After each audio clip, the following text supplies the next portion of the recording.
Bonsoir, bienvenue au milieu des jeunes cyclistes de Tilly-sur-Seulles. Dans le Calvados, départ de cette 4e étape du Tour de Normandie.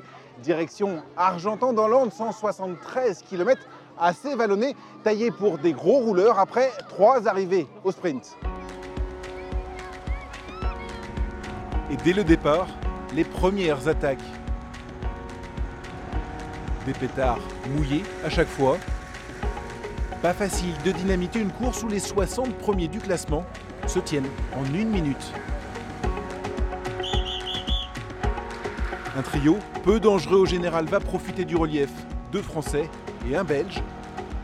Il compte jusqu'à 1 minute d'avance dans la longue et étroite côte de la Rançonnière, avec parfois plus de 7% de dénivelé. Derrière, le peloton profite du paysage.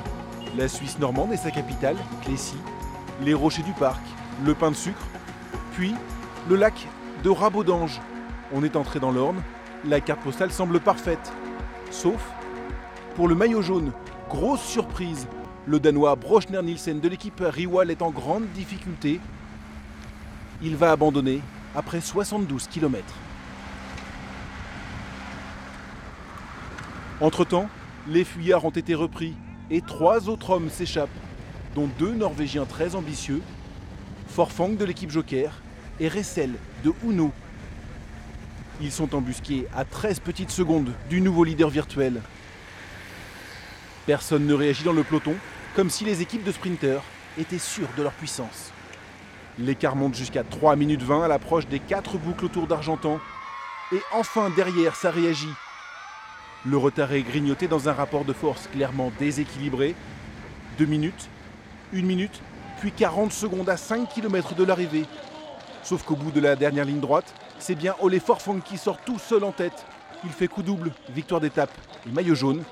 Une échappée qui va au bout, c'est rare sur le Tour de Normandie.